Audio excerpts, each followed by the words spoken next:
Earlier this week, a hacker, insider, or whistleblower was able to hack into the servers of the Climate Research Unit at the University of East Anglia, exposing thousands of emails between proponents of the anthropogenic global warming hypothesis, as well as documents and data related to the CRU's highly secretive research. Earlier today, the Corbett Report had a chance to talk to retired climatologist Dr. Tim Ball about these leaked emails and their significance.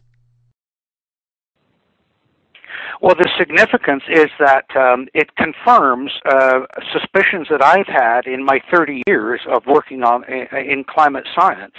That I saw the hijacking of climate science, particularly by computer modelers, and then by a small group of people associated with the Intergovernmental Panel on Climate Change.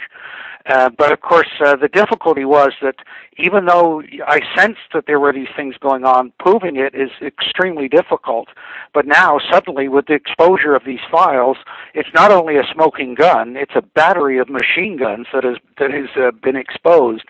And it really is deeply disturbing, because what you've got here is confirmation of this small group of scientists who, by the way, Professor Wegman, who was asked to arbitrate in the debate about the hockey stick, he identified 42 people and said, look, these people are all publishing together, and they're also peer reviewing each other's literature. So there's a classic example of the kind of thing that bothered me. About 20 years ago, I started saying, well, why are they pushing the peer review issue so big? Why are they saying, well, you haven't published peer review and you haven't done this peer review? And now, of course, we realize is because they had control of their own process. And that's clearly exposed in these emails. So for me, it is just confirmation of very deep suspicions I've had. But on a global scale, it's frightening, because this group of people not only controlled the Hadley Center, which controls the data, global data on temperature through the Hadley Climate Research Unit. So the global temperature record is in their hands, but they also control the IPCC, and so they've manipulated that, and we read in the emails how that was done, and of course the IPCC has become the basis in all governments for the Kyoto Protocol, the Copenhagen Accord, and so on. That's exactly right. And of course, the ramifications of what we're talking about are huge. So can you give us an indication of some of the specifics that you found disturbing about, there are many different issues that were touched on in these emails and documents, but some of them include active collusion to avoid releasing information pertaining to freedom of information requests. Some of them pertain to attempts to get James Sayers removed from the editorial board of the Geophysical Review letters. Many other startling issues. Were there any that stuck out for you?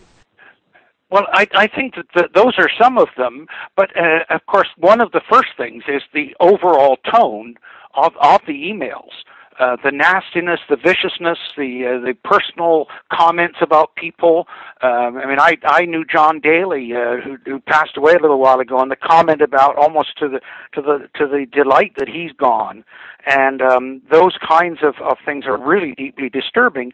But beyond that, it's the orchestration of the whole publishing field. And there's a couple of things that interest me. For example, the emails between Andrew Revkin of the New York Times and these people. So clearly he got information from them, but was also a conduit for them to push their arguments.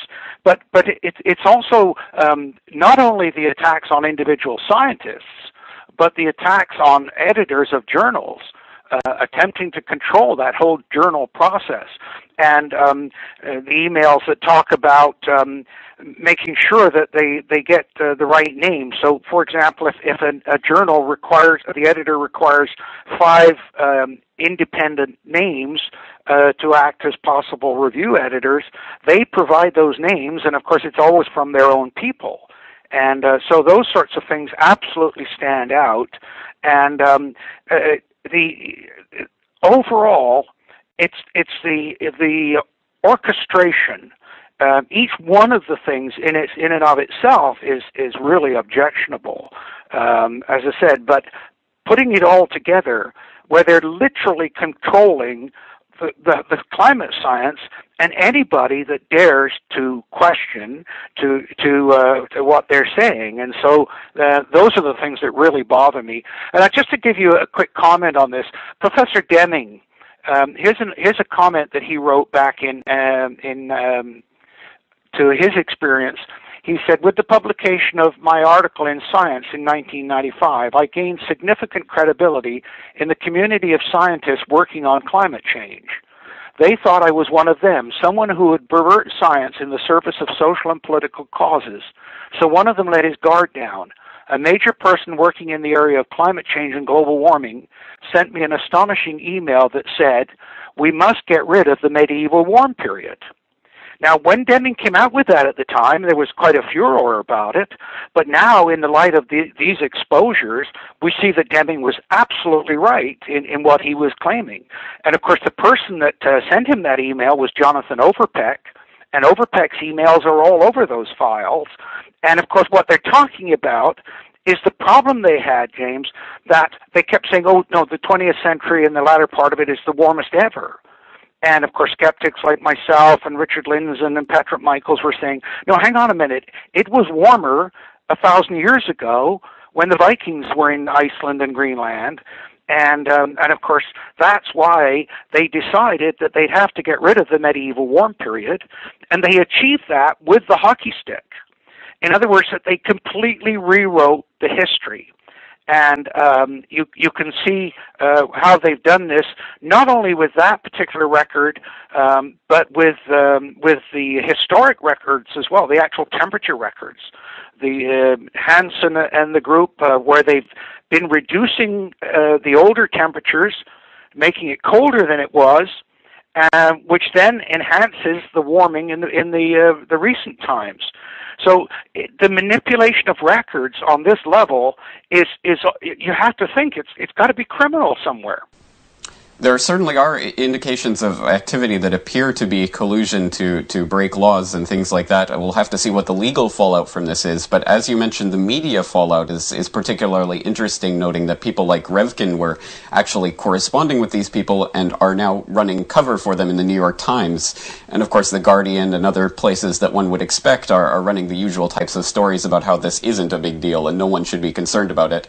Of course, the media sources that we would expect are running cover for these guys in this story. So do you have any suggestions for people out there to go for unbiased views about this? What are some good sources of information?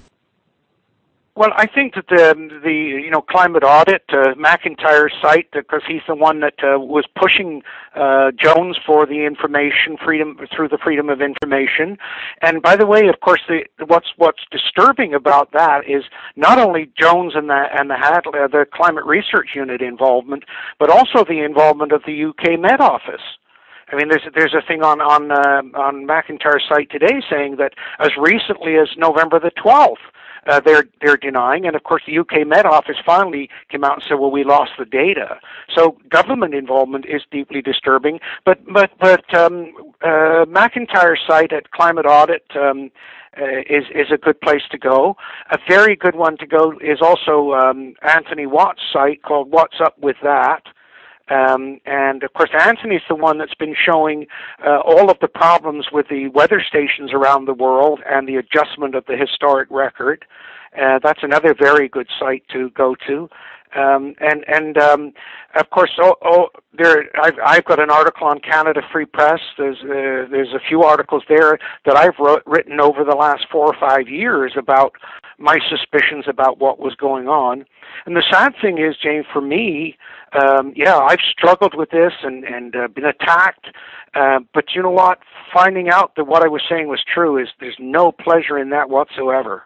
No pleasure in I told you so, because this is a deeply troubling time, not only for climate science, but science in general. All right, Dr. Ball, we're going to have to leave things there, but thank you very much for joining us today.